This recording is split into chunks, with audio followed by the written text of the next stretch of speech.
მოგესალმებით, სტუდია რეკ თავაზობთ თავის მორიგ ტელედისკუსიას. ამჯერად მე მამუკა ყუფარაძე ვიქნები ამ გადაცემის წამყვანი. დღევანდელი ჩვენი გადაცემა საქართველოში არსებულ კონფლიქტებს ეხება.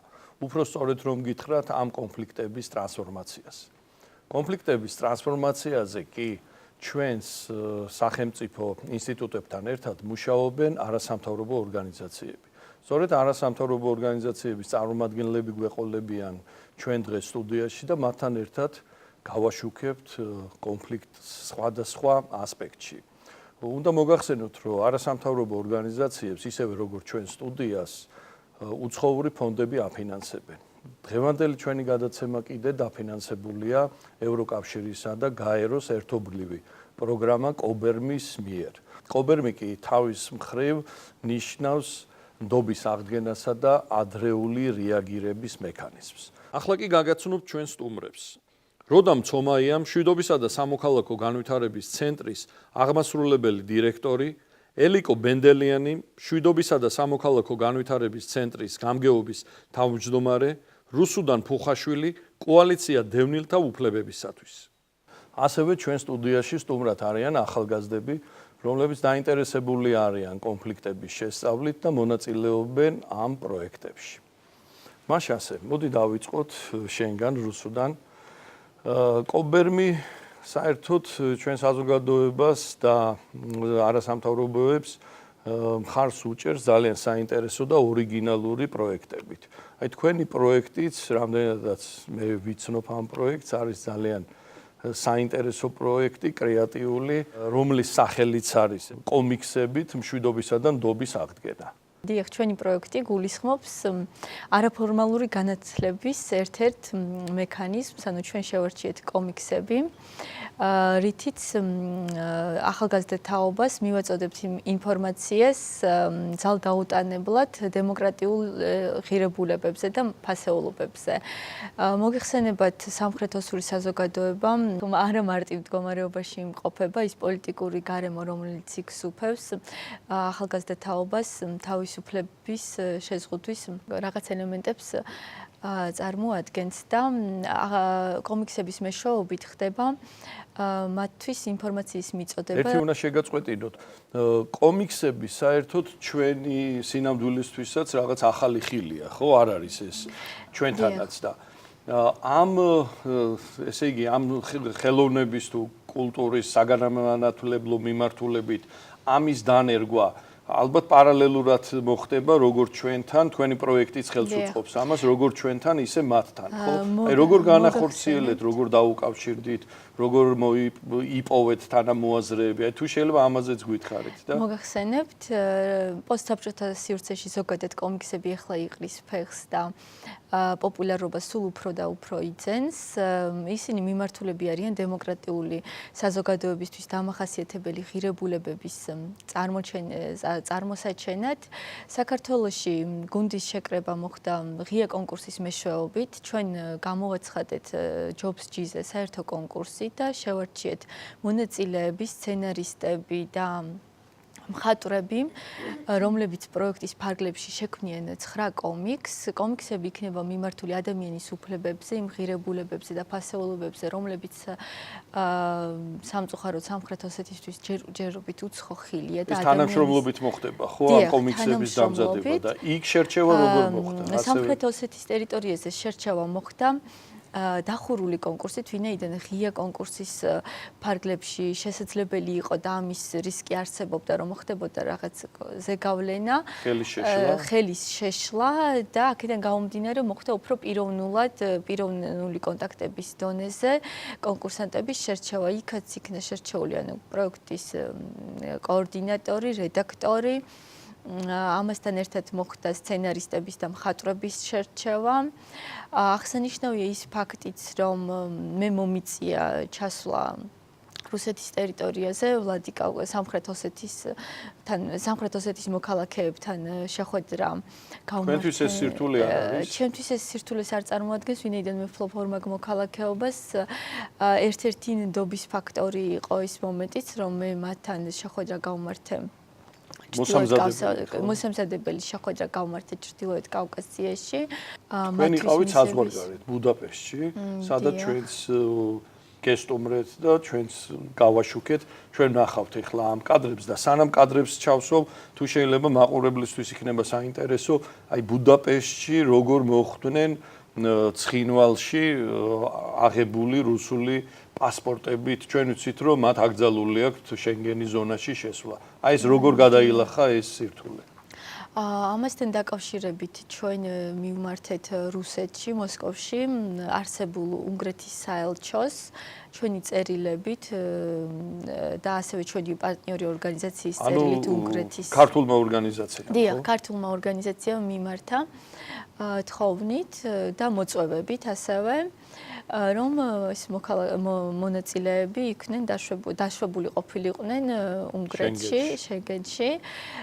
გარკვეულ სირთულეებს წარმოადგენდა რაღაც ცუდი კომუნიკაცია, რის შედეგადაც პირველ ჯერზე ეთქვა უარი მონაწილეებს, თუმცა შემდგომ განმეორებით იქნა საბუთები შეტანილი. ამასთან დაკავშირებით მინდა აღვნიშნო ოსური მხარის მონდომება და მათი სურვილი პროექტში მონაწილეობისთვის, ვინაიდან ისინი 1000 კილომეტრზე მეც გადიოდნენ და ეს პროცედურა განმეორდა სამჯერ. ცხინვალიდან პიციგორსკამდე ისინი სამჯერ მოუწიეთ მან ჩასვლა. ალბათ мотиваცია და სურვილიც ჰქონდათ რახან. დიახ, რა თქმა უნდა. თუმცა დასაფასებელია ძალიან. მათი მხრიდან ეს ნამდვილად ისეთი თუ გავითვალისწინებთ იმასაც, რომ ცხინვალში და აფხაზეთში ამას არც თუ მიესალმება ადგილობრივი საზოგადოება ასეთ კონტაქტებს ქართველებთან, ეს მართლაც დასაფასებელია. თუ შეიძლება ეხლა გავუშვებთ ჩვენ კადრებს, რომელიც თქვენ შეხვედრას უნგრეთში ასახავს და თქვენ კიდევ კომენტარი გააკეთეთ და მოუყევით აუდიტორიას, როგორ მიმდინარეობდა იქ შეხვედრა და ტრენინგი. შეხვედრა მიმდინარეობდა საკმაოდ თბილ გარემოში, არ იგრძნობოდა ვთქვათ თავიდან ის დაძაბულობა, რაც ახასიათებს გაუცხოებულ საზოგადოებას, ვინაიდან დღესდღეობით ცოტა სხვადასხვა ღირებულებები გაგვაჩნია, აქედან გამომდინარე ეს ნაკლებად იგრძნობოდა. ალბათ ზეგავლენას ახდენდა ის ფაქტიც, რომ ჩვენ წინასწარ შევქმნით რაღაც სოციალურ ქსელით დავმეგობრდით, შევქმნით ცალკე ჯგუფი და კომუნიკაცია უკვე არსებობდა, ასე რომ შემიძლია ვთქვა ისიც, პრინციპში ჩვენი შეხვედრა წარიმართა ძალიან თბილ გარემოში, თავიდანვე იყო ეს მოლოდინი, რაც საბოლოოდ ალბათ გამარცლდა იმ კუთხით, ნდობის აღდგენის კუთხით იყო ძალიან ღია დისკუსიები.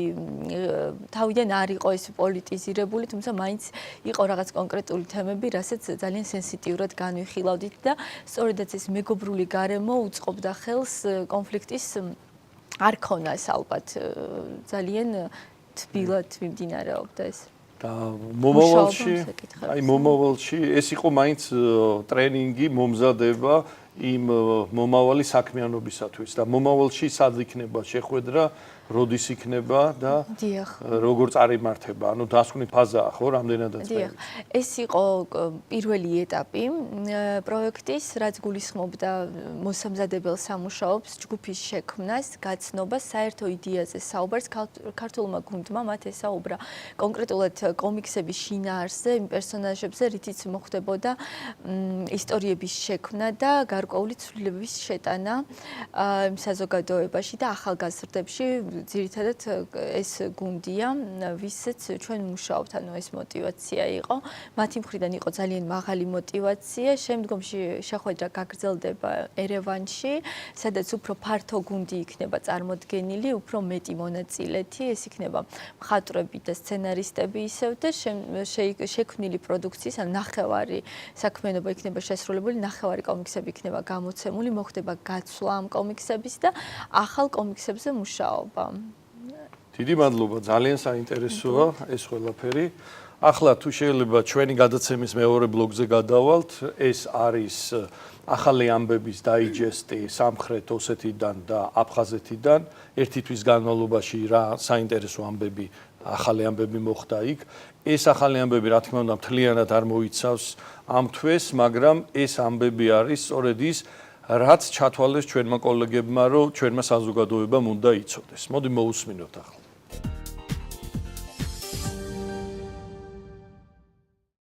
В конце ноября состоялся официальный визит президента Абхазии. ნოემბრის ბოლოს აფხაზეთის პრეზიდენტი რაულ ჰაჯიმბა ოფიციალური ვიზიტით სამხრეთ ოსეთს ესტუმრა. ვიზიტის მთავარი ამოცანა ურთიერთობების გაღრმავება და გაფართოება იყო, რისთვისაც უამრავი სამუშაო შესრულდა. გაფართოებულ ფორმატში დაგეგმილი მოლაპარაკებები ნაყოფიერი აღმოჩნდა ორივე მხარისთვის. ოფიციალური ვიზიტის ფარგლებში ხელი მოეწერა სხვადასხვა დოკუმენტებს სოფლის მეურნეობისა და განათლების სფეროში. შეხვედრის შეჯამებისას რაულ ჰაჯიმბამ აღნიშნა, რომ ყველაფერი კეთდება, რათა ორ ქვეყანას შორის ურთიერთობა ინტენსიურად განვითარდეს. მან ასევე ხაზი გაუსვა ამ ურთიერთობების გაღრმავების აუცილებლობასა და მნიშვნელობას. რაც შეეხება ურთიერთთანამშრომლობას, რაულ ჰაჯიმბამ განსაკუთრებული ყურადღება გაამახვილა აფხაზეთისა და სამხრეთ ოსეთის საგარეო ურთიერთობების სფეროში მჭიდრო თანამშრომლობაზე და აღნიშნა, რომ ჟენევის დისკუსიის ფარგლებში ერთიან პოზიციას წარმოადგენენ აგრესიულად განწყობილი საქართველოს მიმართ. С агрессивно настроенной Грузией. Проблема сохранения национальной ნაციონალური იდენტობის შენარჩუნება ერთ-ერთი მნიშვნელოვანი პრობლემაა თურქეთში, სადაც სხვადასხვა ეროვნების უმცირესობა ცხოვრობს, ხოლო სახელმწიფო პოლიტიკა მიმართულია უმცირესობების მაქსიმალური ასიმილაციისაკენ. ნაციონალური იდენტობის შენარჩუნება სამშობლოდან შორს, ასე ქვია გამოფენას, რომელიც აფხაზეთში გაიხსნა. მისი ავტორები ავღანელი ფოტოგრაფი ტარაკ დაუ და ფრანგი ჟურნალისტი ელიზაბეთ დენი თურქეთში აფხაზურ სოფლებში ჩავიდნენ, სადაც მუჰაჯირების შთამომავლებთან ინტერვიუები ჩაწერეს. შემდეგ კი აფხაზეთში თურქეთიდან დევნილები მოინახულეს. საბოლოოდ კი კულტურულ ღონისძიებაზე მოკლე ინტერვიუები, მხატვრული ნამუშევრები და სურათები წარმოადგინეს. художественных инсталляций. 13 декабря 13 დეკემბერს სახუმის სახელმწიფო გამოფენის დარბაზში ალექსანდრე ჩაჩბა-შარვაშიძის გამოფენა გაიმართა. ადგილობრივებსა და სტუმრებს პირველად მიეცათ უნიკალური საშუალება დაათვალიერონ აფხაზი თავადის ნამუშევრები, რომელიც პირველი აფხაზი პროფესიონალი მხატვარი იყო. გამოფენა მხატვრის 150-ათე წლის თავს მიეძღვნა. ეს ისტორიული და ძალიან მნიშვნელოვანი მოვლენაა აფხაზური კულტურისთვის, აღნიშნა რესპუბლიკის კულტურისა და ძეგლთა დაცვის მინისტრმა ელვინა არსალიმ. Эльвира Арсали. В этом году Абхазский государственный музей отмечает свой 2017 წელს აფხაზეთის სახელმწიფო მუზეუმი 100 წლის იუბილეს აღნიშნავს. ამ დღესთან დაკავშირებით მუზეუმის საცავიდან ზოგიერთი განსაკუთრებით მნიშვნელოვანი ექსპონატიც გამოიფინა. უმრავლესობა წარმოდგენილი ნივთებიდან პირველად მოხვდა გამოფენაზე. სახელმწიფო მუზეუმში გამოფენილი ნივთები სამ ნაწილად არის დაყოფილი: თანამედროვე, ძველი ისტორიისა და ეთნოგრაფიის დეპარტამენტების სახით. გამოფენის მთავარ ნაწილს კი ისტორიული დოკუმენტი შეადგენს, რომელიც ცნობილი მხატვარის შარვაშიძის მიმართვა აფხაზი ხალხისადმი, რომელიც ადმინისტრაციის მხრიდან აფხაზი ხალხის მიმართ არასამართლიან მოპყრობას ეხება. народу со стороны административных органов.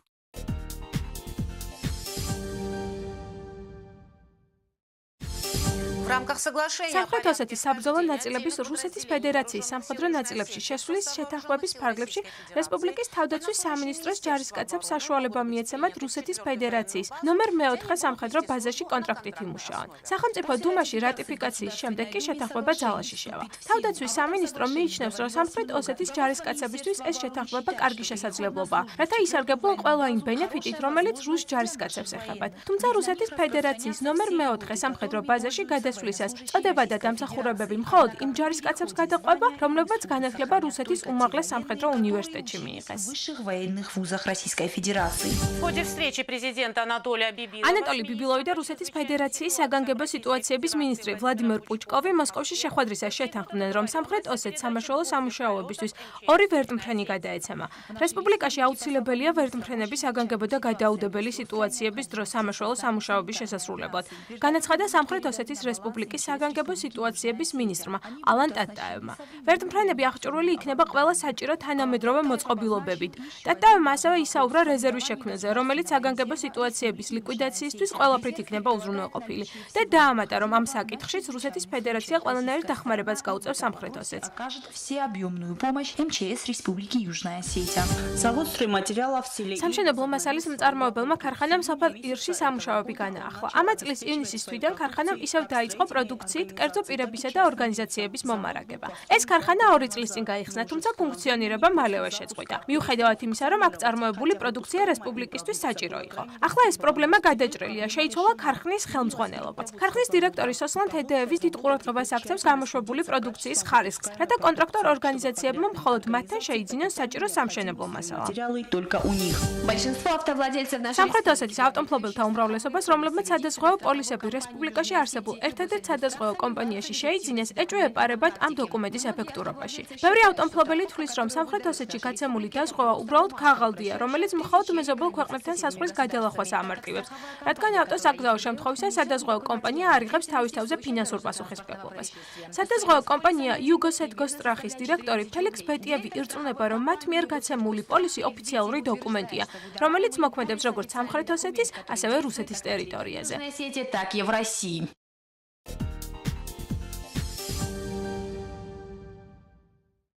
მას დავბრუნდით სტუდიაში, ეხლა გადმოდივართ თქვენსკენ. თქვენი საინტერესო პროექტი, რომლის პრეზენტაციასაც, რომლის ერთი ნაწილის პრეზენტაციას ჩვენ ყველანი დავესწარით და ამაზე ჩვენი სიუჟეტიც მოგვითხრობს. ახალგაზრდები მშვიდობისათვის სამხრეთ კავკასიაში. ელიკო, თუ შეიძლება გითხარით, რას ისახავდა მიზანად თქვენი პროექტი და როგორ შეიქმნა და რა მიმართულებები აქვს? კი ბატონო, მოგესალმებით.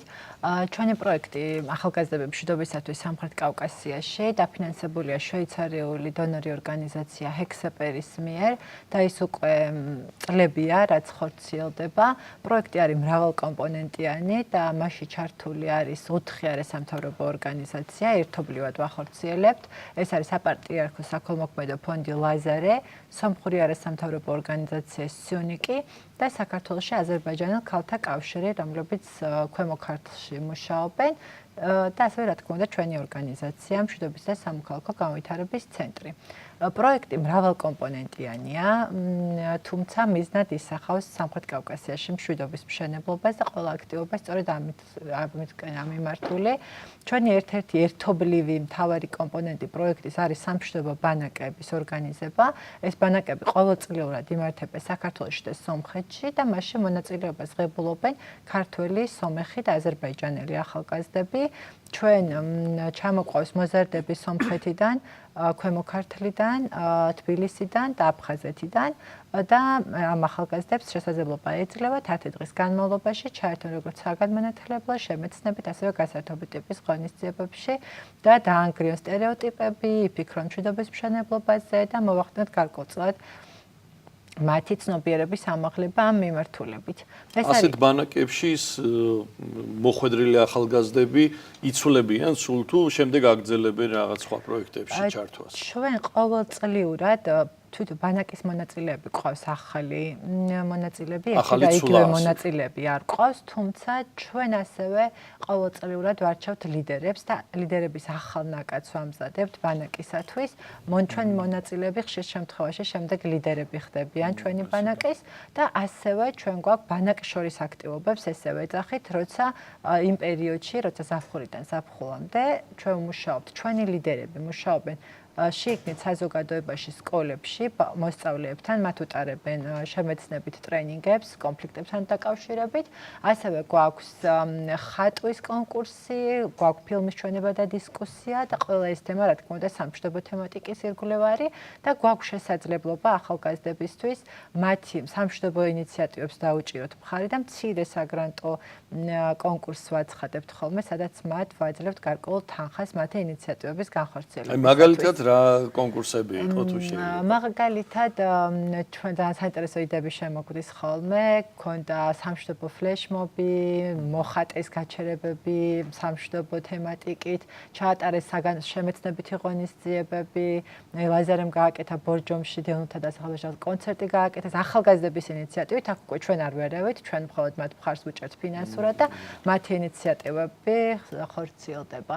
და მნიშვნელოვანია, რომ ჩვენ ვცდილობთ, რომ ვიმუშაოთ როგორც საქართველოს მიერ კონტროლირებულ ტერიტორიაზე, ასევე გალის რაიონში განსაკუთრებით. მან როგორ მუშაობთ და რა ღონისძიებები გაქვთ? პარტნიორების მეშვეობით და აქაც ვახორციელებთ იგივე აქტივობებს, რასაც ვახორციელებთ სხვა დანარჩენ ადგილას, ასევე სომხეთშიც იგივე აქტივობები ხორციელდება და ეს არის რაღაცა ერთობლივი საქმიანობა ჩვენი პროექტის შედეგად.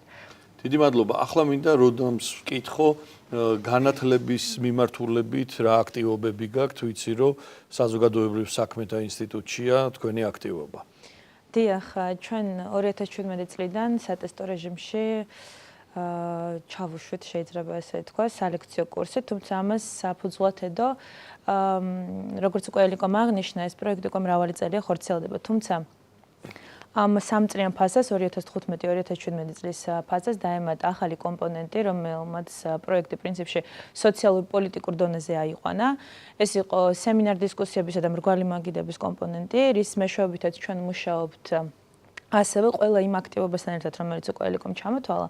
ჩვენ ასევე მუშაობთ საქართველოს 7 ქალაქში, უმაღლეს საგანმანათლებლო დაწესებულებებში სტუდენტებთან და ასევე მრგვალი მაგიდების ფორმატში მუშაობთ ადგილობრივად მომუშავე სამთავრობო და არასამთავრობო სტრუქტურების წარმომადგენლებთან. ამ კომპონენტის მიზანი თავიდან იყო ის, რომ ჩვენ ჩავსულიყავით, მოგვესმინა პრინციპში გაგვეზარდა ახალგაზრდების ცნობიერების დონე ამ მიმართულებით, სამშვიდობო მიმართულებით და ახალი ინიციატივები მოგვესმინა. თანაც გაგვეგო როგორი მდგომარეობა არის რეგიონში ამ მიმართულებით. ყველაზე ძირითადი, რაზეც ჩვენ კონცენტრირდით, როგორც პროექტი, იყო სამშვიდობო განათლება. ეხლა გაუშვათ სიუჟეტი.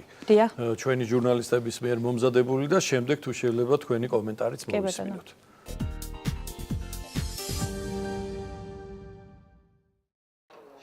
როგორ ისწავლება მშვიდობა ქართულ სკოლებსა და უნივერსიტეტებში? ამ თემას მიეძღვნა კონფერენცია, რომელიც 26 დეკემბერს თბილისი მერიოტში გაიმართა. შეხვედრაზე სამთავრობო და არასამთავრობო ორგანიზაციების წარმომადგენლებმა ისაუბრეს იმ ძირითად პრობლემებზე, რომელიც განათლების კუთხით არსებობს სამხრეთ კავკასიის რეგიონში. როგორ უნდა მოხდეს კონფლიქტის ტრანსფორმაცია და რა სჭირდება საქართველოს კონფლიქტების მოგვარებისთვის. პროექტი განხორციელდა ახალგაზრდები მშვიდობისთვის სამხრეთ კავკასიაში ფარგლებში. მშვიდობისა და სამოქალაქო განვითარების ცენტრისა და საქართველოს საპატრიარქოს საქველმოქმედო ფონდ ლაზარესთან ერთად. შვეიცარიული საერთაშორისო ორგანიზაცია ჰექსეპერის ფინანსური მხარდაჭერით. პროექტი ახალგაზრდები მშვიდობისთვის სამხრეთ კავკასიაში სწორედაც ორიენტირებულია ახალგაზრდების განათლებაზე, თუ რეალურად რა მოხდა, რა სახის კონფლიქტები გვაქვს, რატომ მოხდა ესეთი კონფლიქტები, იმიტომ რომ მოზრდილი თაობა დატვირთულია გარკვეული სტერეოტიპული აზროვნებით, რომელიც გამომდინარეობს იმ გამოცდილებიდან, რომელიც მათ უკვე მიიღეს, ხოლო ახალგაზრდა თაობას გადაეცემა ესეთი სტერეოტიპული აზროვნება, მათთვის საზღვარს იქით ან აფხაზეთის ან სამხრეთ ოსეთის მცხოვრები ადამიანები არიან ვიღაცეები, აპრიორი არიან მტრები. ამავე პროექტის ფარგლებში საქართველოს 7 ქალაქში დემოკრატიული ჩართულობის ცენტრებსა და უმაღლეს სასწავლო დაწესებულებებში ჩატარდა სემინარ დისკუსიები, რომლებშიც მონაწილეობდნენ უმაღლესი სასწავლო დაწესებულების კონფლიქტის თემით დაინტერესებული სტუდენტები, არასამთავრობო სექტორის წარმოადგენლები და დამოუკიდებელი ექსპერტები. აკადემიური ტიპის სამუშაოების გარდა პროექტის ფარგლებში მოეწყო ახალგაზრდული ბანაკები, სადაც მონაწილეებს საშუალება მიეცათ სამშვიდობო პროექტებისთვის მცირე გრანტები მოეპოვებინათ. მათ შორის იყო ფლეშმობებიც. საინტერესო იყო იმით, რომ სხვადასხვა კუთხით იყო განხილული კონფლიქტები სამხრეთ კავკასიის რეგიონში. გავიგეთ ძალიან ბევრი ისეთი დეტალი, რაზეც ესე ვთქვათ, სხვა შემთხვევებში და უფრო ფართო შეკრებებზე არ საუბრობენ. აქედან გამომდინარე იცვლებოდა აზრები, იმართებოდა დისკუსიები და აქედან გამომდინარე კურსი შეიძლება ჩაითვალოს წარმატებულ კურსად ნამდვილად. კონფერენციაზე მომხსენებლები საუბრობდნენ სხვადასხვა პრობლემებზე, რომლებიც მათი პროექტების მიმდინარეობისას გამოვლინდა. ასევე განიხილავდნენ რა იციან და რა უნდა იცოდნენ სამხრეთ კავკასიაში არსებული კონფლიქტებზე და როგორ შეიძლება არსებული პრობლემების გადაჭრისთვის ახალი გზების მოძიება. კონფლიქტების კომპონენტი წარმოდგენილი სასკოლო განათლებაში, აქედან გამომდინარე ჩვენი ინტერესის უმთავრესი საკითხი იყო, როგორ არის ეს ცოდნა სხვადასხვა სფეროებში გადანაწილებული. არის სკოლის სახელმძღვანელოები, რომლებიც საუბრობენ ძალიან დეტალურად 1990-91 წლებზე და არის სკოლის სახელმძღვანელოები, რომელიც 1999 წლის შემდგომ პირდაპირ გადადის 1993 წლის მოვლენებზე. აღმოჩნდა, რომ ქართული სამეცნიერო ანალიტიკური წრეებისათვის სამხრეთ ოსეთი არის გერი. თუ აფხაზეთზე იწერება ძალიან ბევრი სტატია, მეტნაკლებად ინფორმაცია მოიპოვება, მაგალითად სკოლის სახელმძღვანელოებში ირიბადაც კი არ არის ნათქვამი, თუ რა მოხდა 1990-იანი წლების დასაწყისში. გამოსვლები, რომლებიც დღეს მოვისმინეთ, კიდევ ერთხელ თვალნათლივ აჩვენებს, რომ სამშვიდობო მოძრაობებმა, რომლებიც ბოლო 15-20 წელი არსებობენ, კრახი განიცადეს. და ეს მოხდა იმიტომ, რომ ჩვენ სხვა მიმართულებით მივდიოდით. კონფლიქტის არც ერთ მხარეს არ შეიქმნა კრიტიკულად მოაზროვნე ადამიანების ჯგუფი, რომლებიც ცვლილებებს უკეთესი მიმართულებით წაიყვანდა. ჩვენს აქტივობებში აუცილებლად უნდა ჩავრთოთ აფხაზური და სამხრეთოსური მხარეები. მაგრამ არა რომელიღაც ნეიტრალურ ტერიტორიაზე, არამედ საქართველოში. а непосредственно здесь, в Грузии. კონფერენციის დასრულების შემდეგ კი საზოგადოებრივ საქმეთა ინსტიტუტმა და მშვიდობისა და სამოქალაქო განვითარების ცენტრმა ერთობლივი კურსის კონფლიქტების მართვა სამხრეთ კავკასიის სიტუაციური ანალიზის მონაწილეებს სერტიფიკატები გადასცა.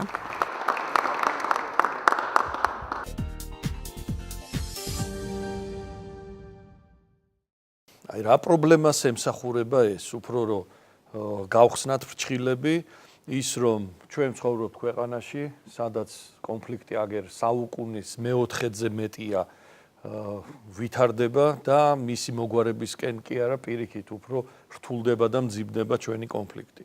არის ამოცანა, რომელიც ალბათ შეგვიძლია რომ გავაკეთოთ, თუ დიდი ძალისხმევა იქნება კონფლიქტის ტრანსფორმაცია. ამაზე თქვენ შეხვედრაზეც იყო ლაპარაკი. აი ეს რატომ არ ხდება? აი ამას რატომ ვერ აკეთებს ჩვენი საზოგადოება? რატომ ვერ ვახდენ ტრანსფორმაციას კონფლიქტის, რომ ცოტა უფრო მიუახლოვდეთ იმ სანუკვარ ოცნებას, რომელიც არის რაღაცნაირად ჩვენი დაკმაყოფილება, ჩვენთან დაპირისპირებული საზოგადოებების დაკმაყოფილება, რომ რაღაც საერთო აზრამდე მივიდეთ და შევძლოთ წინ სვლა. აი როგორ ფიქრობ, შენ ძირითადად რა კომპონენტები იკვეთება, რა აკლია ჩვენ საზოგადოებას და ჩვენ მოქმედებას?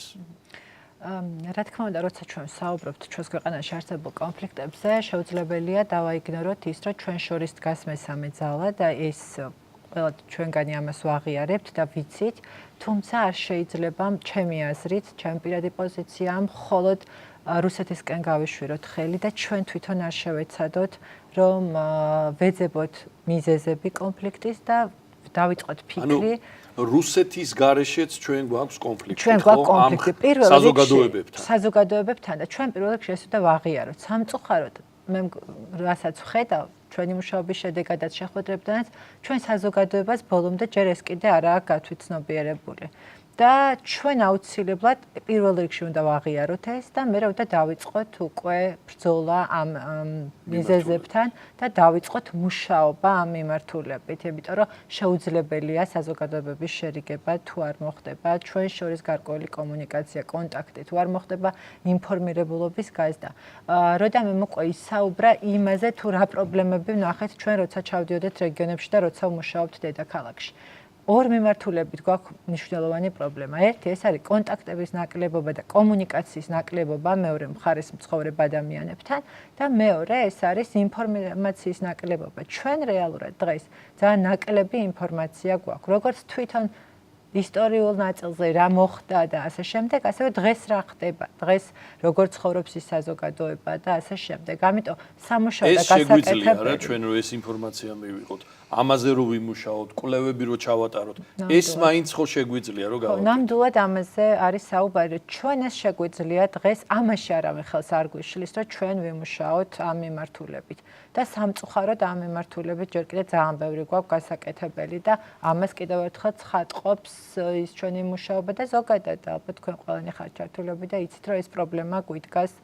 და აი მეორე პრობლემა გაუცხოება რომ კონტაქტი არ აქვს და გაძნელებულია კონტაქტი. ახლა ცოტა ხნის წინ ძალიან კარგი მაგალითი მოყვა ჩვენმა სტუმარმა რუსუდანმა, როდესაც მას აქვს ორმაგი მოქალაქეობა, მან შეძლო რუსეთის ფედერაციაში მოხვედრილიყო, იქ დაკავშირებოდა სამხრეთ ელოსებს და ასე გასულიყო კომუნიკაციაზე და ასე განეხორციელებინა თავისი პროექტი. ალბათ ჩვენც ყველამ უნდა გამოვიყენოთ ყველა შესაძლებლობა, ხო?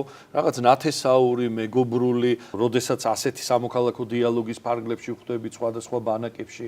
თქვენ თუ შეხვედრი ხართ ახალგაზრდებო აფხაზებს ან ოსებს და თუ გაქვთ რამე კონტაქტი მათთან. თუ ჯერ არა. თუ შეიძლება ბრძანეთ. მოგესალმებით, მე 2-3 სიტყვით პირად კონტაქტებზე სანამ გადავალთ ამ კურსის შესახებ მინდა მოგახსენოთ. მე გახლავთ ერთ-ერთი მონაწილე კონფლიქტების მართვის და სამხრეთ კავკასიის სიტუაციური ანალიზი, ასეთი სახელწოდებით განხორციელებული პროექტის და რატომ არის თქვენ სწორად აღნიშნეთ, რატომ არის მნიშვნელოვანი მაქსიმალური ჩართულობა. ჩვენ ახალგაზრდებს, ვისაც საბოლოო ჯამში წერტილის დასმა მოგვიწევს ამ კონფლიქტისთვის ჩვენს ტერიტორიაზე იმ ადამიანებთან ერთად, ვინც ახლა ოკუპირებულ ტერიტორიაზე ცხოვრობენ. მთავარი არის, რომ ჩვენ ჩავწვდეთ შინაარსს და არსს ამ კონფლიქტების. თქვენ აღნიშნეთ, რომ საუკუნის მეოთხედია უკვე გამძვინვარებულია ეს პრობლემა და კონფლიქტი ჩვენს ტერიტორიაზე, მაგრამ მე მინდა აღვნიშნო, რომ ჯერ კიდევ ჰომეროსმა თქვა, რომ მოვლენის შემდეგ ბრიყვიც კი ბრძენია. ჩვენ არ აღმოგვაჩნდა როგორც ჩანს ეს სიბრძნე. მოვლენა ვიწვნიეთ, ძალიან დიდი დანაკარგი განვიცადეთ, მაგრამ ის სიბრძნე არ აღმოგვაჩნდა, რომ დროული რეაგირება მომხდარიყო სახელმწიფოს მხრიდან, მით უფრო საზოგადოების გამოფხიზლება, რომ რა შეიძლება გამოსწორდეს, როგორი გზები უნდა დავსახოთ და რა მიზნები უნდა გქონდეს ნდობის აღსადგენად და იმ ადამიანებმა რომ იგრძნონ რომ ჩვენ საზოგადოება მათ გვერდით ვართ, ვზრუნავთ მათზე და მით უფრო სასიამოვნოა, როდესაც ახალგაზრდები, არასამთავრობო ორგანიზაციები და დონორების დახმარებით ცდილობენ ამ კომუნიკაციის და ძაფის აღდგენას, რომ მივაწვდინოთ ხმა და ბუნებრივია ჩვენ ვართ ინფორმაციულ ვაკუუმში.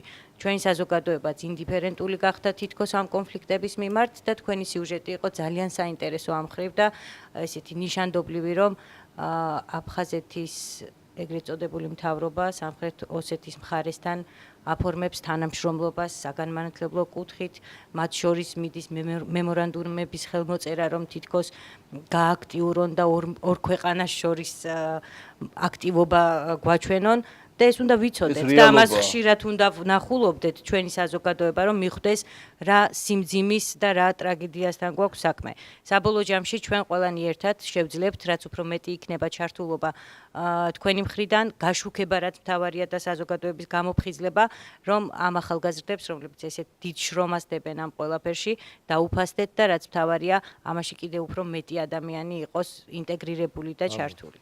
მადლობა თქვენ. დიდი მადლობა. ვინმე ხომ არ უნდა რამე დაამატოს. აი, თუ შეიძლება.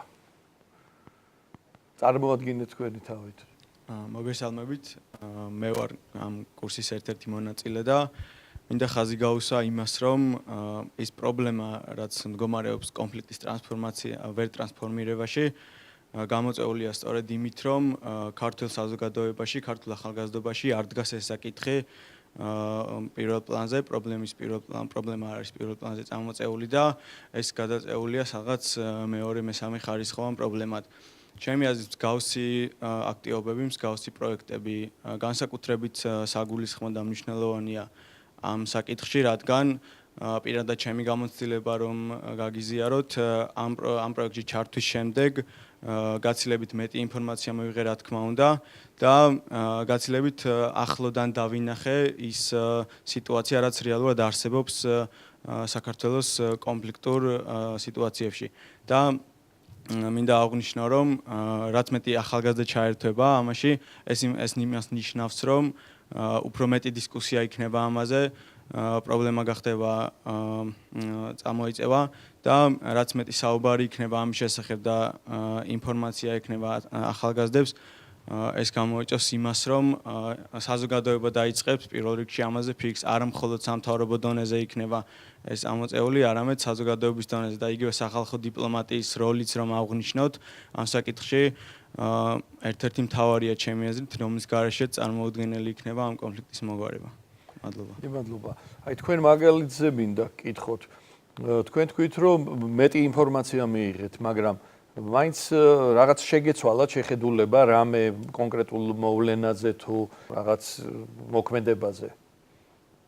ანუ ამ ინფორმაცია მოიტანა ის, რომ თქვენ შეგეცვალათ შეხედულება ისე არ ყოფილა, რაც გეგონათ მაგალითად.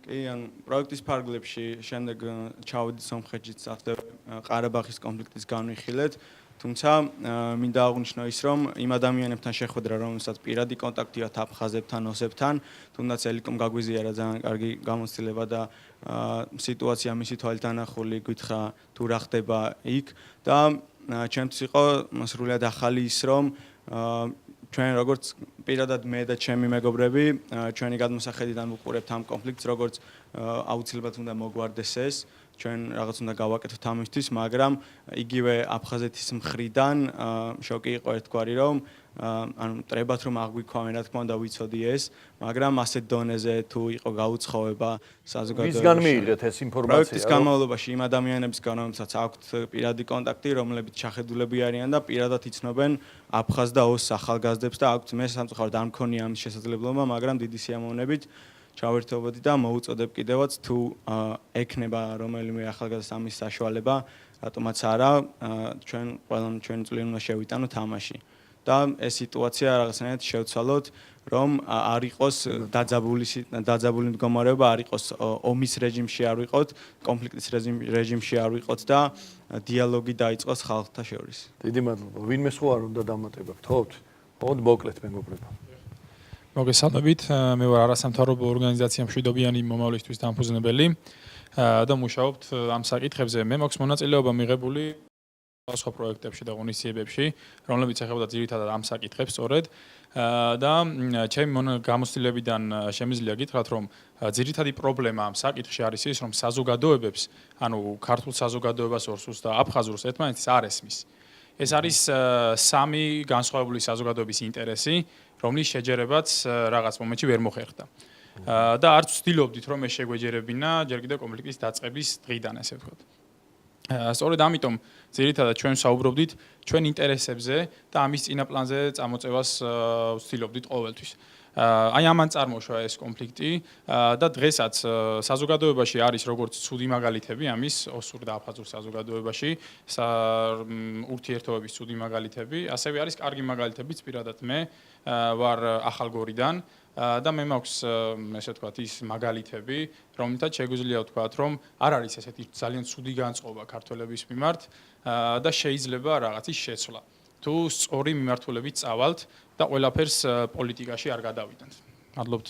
დიდი მადლობა, ძალიან მომწონს ეს თქვენი ოპტიმიზმი და აბსოლუტურად ვეთანხმები და იმ აზრს, რომ იქ აფხაზი თუ ოსი ახალგაზრდები ჩვენ ვერ გვიტანენ და მტრებად აღვიქვავენ, ჩემი გამოცდილებით ცოტა გაზვიადებულია. რა თქმა უნდა, ჩვენ ვართ დაპირისპირებული მხარე, ჩვენი საზოგადოება არის დაპირისპირებული, მაგრამ ამ შეხვედრებზე, როდესაც თქვენს გექნებათ შესაძლებლობა და შეხვდებით ოს და აფხაზ ახალგაზრდებს, თქვენ დარწმუნდებით, რომ ამაზე უფრო მეტად მოქმედებს ასეთ შეხვედრებზე და ასეთ კონტაქტებში ყოველთვის უფრო მეტად მოქმედებს პერსპექტივისკენ სვლა, მომავლისკენ, მშვიდობისკენ სვლა და ის გაუცხოება დაძლევადია და ის მტრული დამოკიდებულებაც, რომელიც მათ ნარატივში არსებობს ქართველების მიმართ. ეს ჩემი გამოცდილებით. თქვენ რას დაამატებდით ამას? როდის იქნება, რომ მიეცემათ ახალგაზრდებს საშუალება შეხვდნენ თავიანთი ასაკის წარმომადგენლებს იქიდან, რა შესაძლებლობებია ამისთვის და რას ურჩევდით ზოგადად თქვენ ტელემაყურებელსაც და აქ მყოფ ახალგაზრდებსაც?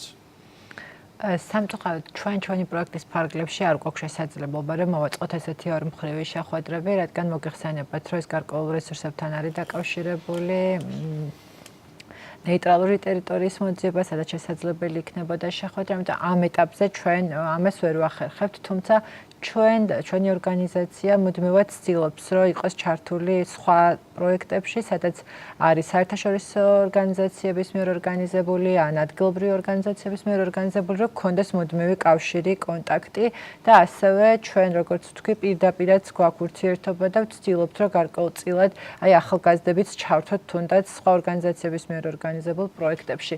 პირველი ჩვენ რითიც დავიწყეთ ეს არის, რომ მივაწოდოთ ინფორმაცია ჩვენთან საზოგადოებაში, ვიმუშაოთ ახალგაზრდებთან და როგორც უკვე აღვნიშნე, ხშირ შემთხვევაში ჩვენ ძალიან ბევრი შემთხვევა გვაქვს, რომ აღმოჩენა ხდება ახალგაზრდებისთვის ის, რომ პრობლემა არის ესეთი ღრმა, რომ არ შეუძლიათ თბილისში ჩამოსვლა, ან არ შეუძლიათ ქართულად საუბარი. ესეც კი ხშირად არის აღმოჩენა და ჩვენ გვინდა გარკვეულწილად ნიადაგი შევამზადოთ იმისათვის, რომ ეს ახალგაზრდები იყვნენ მზად დიალოგისთვის.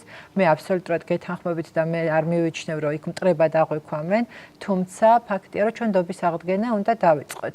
როცა ადამიანი არასდროს არ გინახია და მხოლოდ გადმოცემებით იცი ეს ერთია და როცა პირდაპირ ცოცხალი კონტაქტი აქვთ, ეს არის მეორე. ჩვენი მხრიდან გვინდა, რომ მოვამზადოთ ახალგაზრდები ამისათვის. და მეორე რაც არანაკლებ მნიშვნელოვანია ჩემი აზრით და რასაც მე ვურჩევდი ყველას ეს არის დღეს ის ეპოქა როცა შესაძლებელია პირადი კონტაქტის გარეშეც შესაძლებლობა არის ონლაინ მედიით თუ სხვა სოციალური ქსელებით მივიღოთ ინფორმაცია და ასევე დავამყაროთ კონტაქტებიც. ხშირ შემთხვევაში რა თქმა უნდა ეს ვერ შეცვლის პირისპირ შეხვედრებს, თუმცა შესაძლებლობა გარკვეული არის და მთავარია იყოს სურვილი, ჩემი აზრით, დაინტერესება, რომ ვიცოდეთ, ეს თემა იყოს პრიორიტეტული და შემდეგ უკვე გზების მოძება შესაძლებელი გახდება. მართალია კობერმის პროექტი როდის განახლდება ჩვენ ეს არ ვიცით, მაგრამ იგივე კობერმის პროექტი იძლევა საშუალებას ამ თემით დაინტერესებულმა ადამიანებმა განახორციელონ თავისი ჩანაფიქრი, დაუკავშირდნენ პარტნიორებს ამ გაუცხოებული რეგიონებიდან და მოახდინონ მათთან ერთად სხვადასხვა პროექტის განვითარება. ასე ხდება, ეს ისევ ვიმეორებ, რუსუდანი არის ძალიან კარგი მაგალითი ამისა, როდესაც სურვილს მოყვება მისი განხორციელება თუ ადამიანი კარგად მოინდომებს. ეხლა კი მეგობრებო თუ შეიძლება ერთ რუბრიკას კიდევ შემოგთავაზებ ჩვენს რუბრიკას ჩვენი სოხუმელი და ცხინვალელი ჟურნალისტები, პარტნიორები, ჩვენი პარტნიორები ყოველ თვეს გვაწვდიან მედია მონიტორინგს თუ როგორ შუქდება იქ კონფლიქტები და ამ კონფლიქტების გაშუქებისას რა დოზით არის წარმოდგენილი იქ სიძულვილის ენა. ამას ემატება საქართველოს ჩატარებული მედია მონიტორინგიც და ამას გაგვაცნობს ჩვენი ჟურნალისტი ნინო გელაშვილი.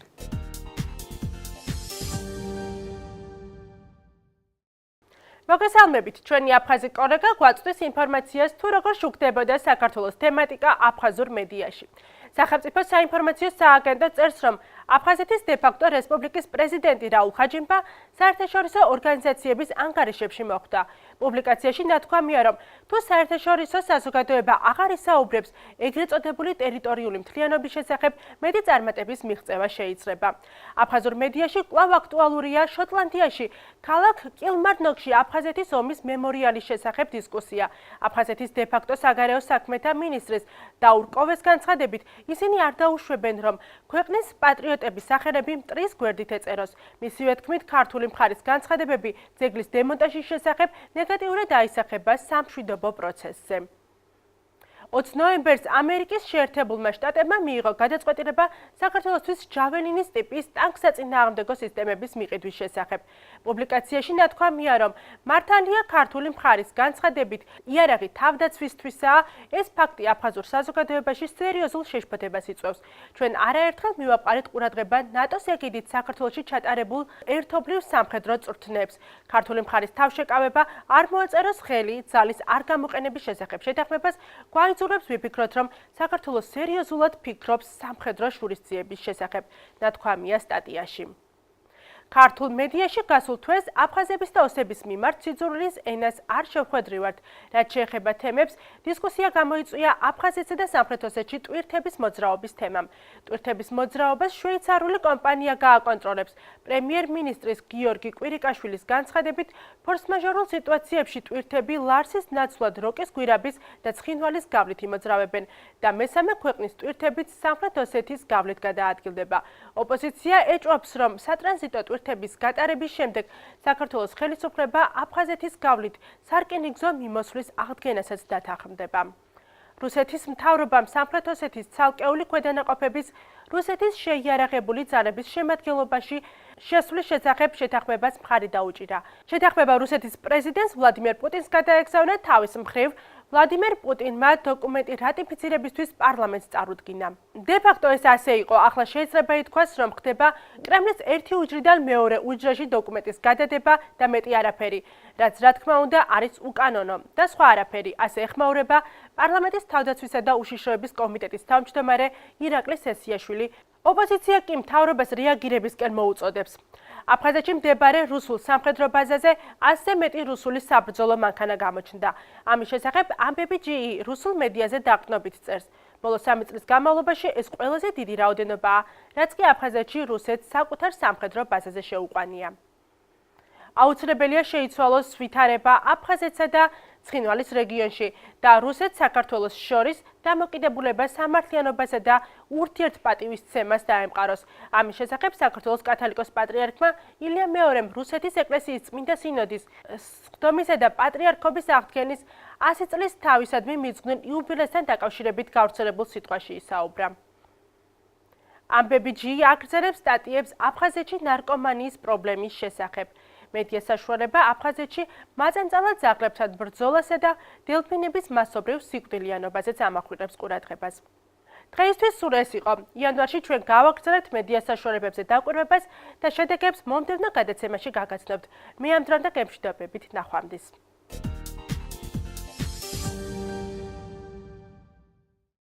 ეხ ჩვენ ისევ დავბრუნდით სტუდიაში და თქვენ გნებავდათ რაღაცის დამატება, რა გთხოვთ? ანუ იგივე წეღანას ვახსენე მასე მინდა გავაგრძელო რომ საზღვრის მიღმა მცხოვრები ახალგაზრდები იგივე ჩემი თაობა ეს არის ის თაობა რომელიც იზრდება რომელსაც ზრდიან ესე რომ მათთვის ან საქართველო არის მტერი და ამაზე გავამახვილა წეღან ყურადღება და მინდა აღვნიშნო რომ ასეთი პროექტები, ასეთი დიალოგი და პირადი შეხვედრები ახალგაზრდების ხელს უწყობს ამ კონფლიქტის სტაბილიზაციას და ქართულმა მხარემ განსაკუთრებით უნდა იმუშაოს ამ საკითხის ამ მხრივ და გააძლიეროს მსგავსი მოქმედებები. დიდი მადლობა.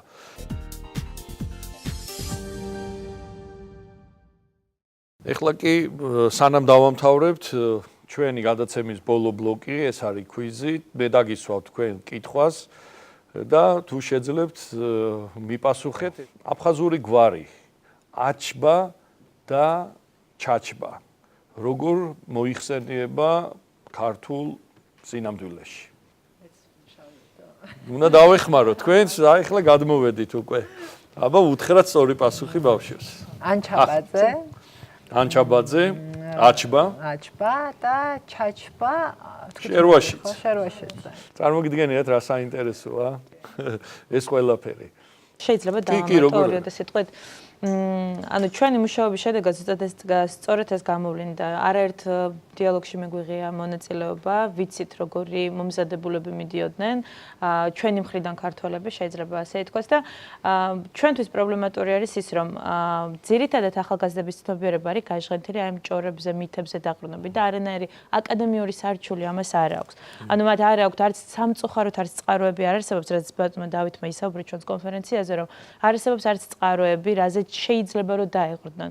სწორედ ამიტომ მსგავსი კურსების არსებობა არის ძალიან მნიშვნელოვანი, იმიტომ რომ ჩვენ თუ არ გავიაზრეთ სწორედ ჩვენი პოზიცია და არ გავიაზრეთ სწორედ წარსული, ჩვენი ახალგაზრდებიც ვერ იქნებიან შერიგებისთვის მზად, სათანადოდ მზად, რაც ძალიან მნიშვნელოვანია.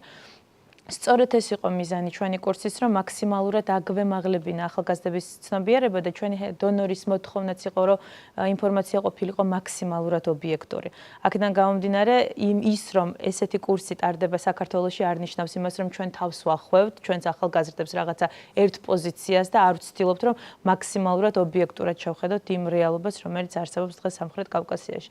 აქედან გამომდინარე, ვთვლი, რომ თუ მსგავსი კურსები მეტი იქნება და მეტად იქნება ჩართული ახალგაზრდობა ამ მიმართულებით, ჩვენ ცნობიერებას ბევრად უფრო ავამაღლებთ. და ასევე მინდა სასიხარულო ამბავიც გითხრათ, რომ მომავალი 4 წლის მანძილზე ეს კურსები გაგრძელდება არა მარტო ჯიპას ბაზაზე, არამედ სოხუმის სახელმწიფო უნივერსიტეტის ბაზაზეც და ასევე დაემატება სამშვიდობო ჟურნალისტიკის კურსი, რომელიც ასევე ჯერჯერობით არსად არ ხორციელდება და ჩვენ ვიქნებით პირველები, შეიძლება ასე ითქვას. ძალიან საინტერესოა, ძალიან მიხარია.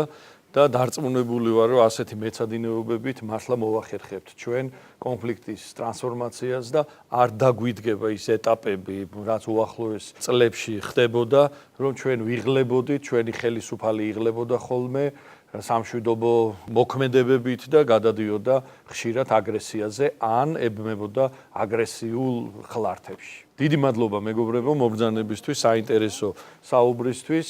ჩვენ კი მაყურებელს შევახსენებთ, რომ ერთი თვის შემდეგ კვლავ შევხვდებით ჩვენ კონფლიქტების თემაზე ამავე სტუდიაში და გვეყოლებიან ახალი საინტერესო სტუმრები. დიდი მადლობა.